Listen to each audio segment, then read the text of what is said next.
Okay, so let us discuss about the control process in today's class. The operational control is exercised through a process consisting of four steps.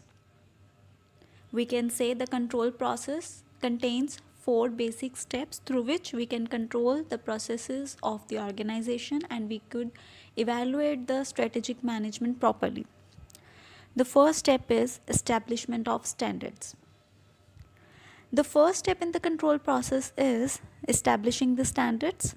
Standards are the targets against which subsequent performance will be compared. They are, by definition, simply criteria of performance. They serve as the benchmarks because they specify acceptable levels of performance. Control standards could broadly be divided into two categories further. Those are quantitative standards and the qualitative standards. Under the quantitative standards, these are generally expressed in physical or monetary terms. Such standards are set up in respect of production, finance, sales, etc., where the results can be measured in exact quantitative terms. Quantitative standards may be further divided as time standards, productivity standards, cost standards, revenue standards. Under the time standards, we can say they state the length of the time it should take to make a certain good or perform a certain service. An airline pilot has a standard time span in which to make a certain trip. So this is a standard plan, or we can say the time standards that he has set. Next is the cost standards. As the name suggests, these are based on the cost of producing the goods or services. For example, the material cost might be rupees 10 per units. Cost standards specify the cost limits within which results should be achieved. Next is productivity standards. Standards of productivity are based on the output of goods or services during a set time period. For instance, a productivity standard might be to complete 10 units or serve 150 customers per hour. It means the productivity increases for the satisfaction of the customers. Number 4, revenue standards. They arise from attaching monetary values to sales. They may include such standards as revenue per passenger, mile, average sale per customer, or sales per capita in a given market area. So these are the revenue standards, that in which area we are earning how much profits. So these were the four types of standards that we consider under the quantitative standards. Next type of standards are the qualitative standards. Standards of quality are based on the level of perfection desired in respect of certain intangible items such as goodwill, employee morale, industrial relations, etc.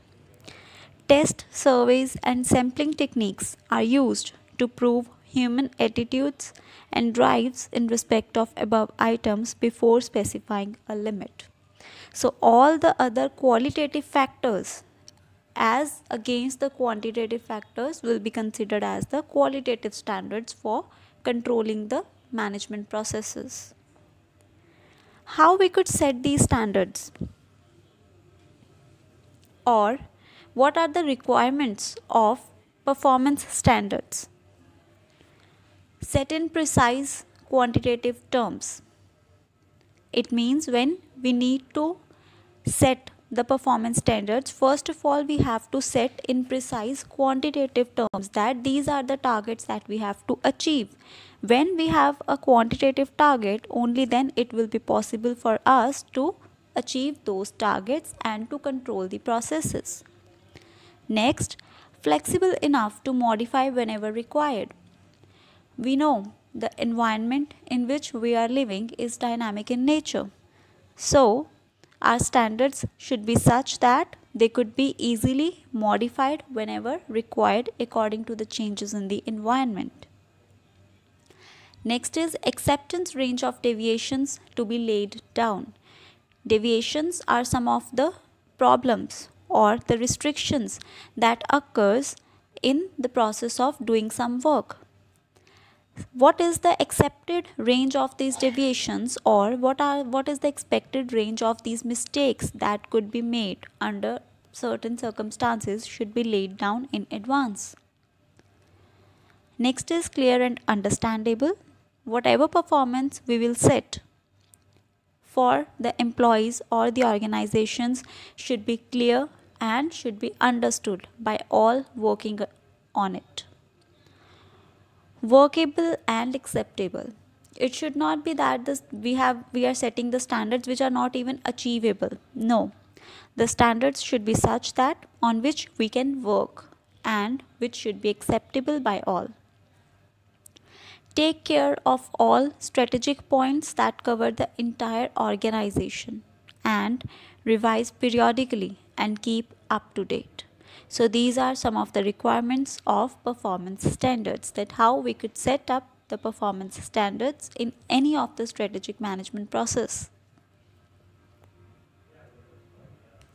After this, the second step involves after the establishment of performance standards is measurement of actual performance. In the first step, we have set the standards that these are the targets that we have to achieve, and in the next step we will measure what we are actually performing. The second step is the measurement of actual performance. Here, the actual performance of employee is measured against the standard fixed for his job. This should be done in an objective manner where standards are expressed in numerical terms. Measurement does not create problems. For example, performance of a worker in terms of units produced in a week could be easily measured against the standard output for the week. On the other hand, measuring the performance of a personnel manager is not easy. We have to see indirect measures such as number of strikes organized during his tenure, say 5 years, man days lost during his period, etc. Generally speaking, measurement of performance is more difficult at the higher levels of management. Coming to the technique of measurement, measurement can be done directly through personal observation or indirectly through regular reports. In large-scale units, checking all the items produced is not easy. In such cases, managers pick certain items at random and check the pace of work. To check performance at higher levels, managers concentrate on key or the strategic points only. Performance is measured usually at periodic intervals, maybe weekly, monthly, quarterly, or yearly, without upsetting the routine work. To make the checking process effective, the manager has to concentrate on three key aspects of measurement, that is, completeness, objectivity, and responsiveness.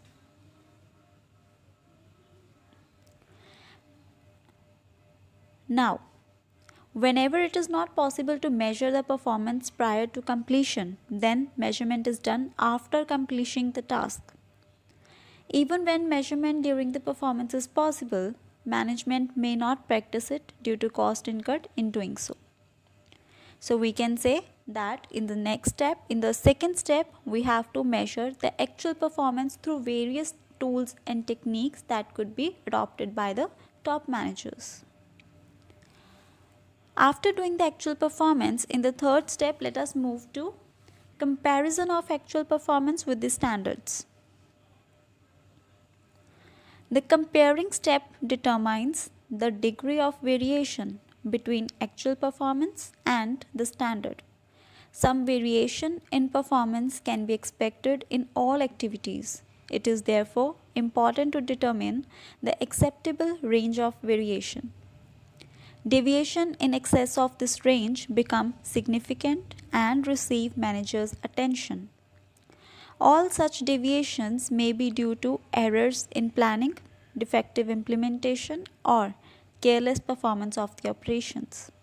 As a matter of fact, only major or exceptional deviation should be communicated to top management in the form of reports.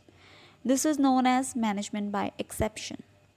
So in the third step, the conclusion is that we have to compare the actual performance with the standard so that we can guess the gap between the two. That whatever we have targeted in advance, have we achieved it or not? If not, then what is the pace between the two targets? After this third step comes the last step, that is taking the corrective action. The last and the final step in the control process is taking corrective action whenever required. Corrective steps are initiated by managers with a view to rectify the defects in actual performance. If actual performance, for example, falls short of standards due to non-availability of materials, managers try to procure these materials and thus set things in order. If it is due to poor results shown by employees, it could be rectified through the introduction of attractive incentive plans.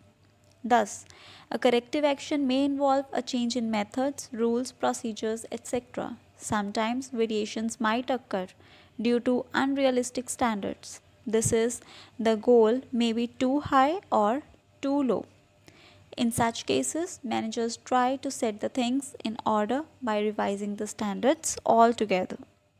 So we can say that in the last step we have to check the deviations, that is the mistakes, and if the mistakes do occur, we have to find the solutions to rectify those mistakes. So in the last step comes the solutions for controlling the further processes in the strategic management.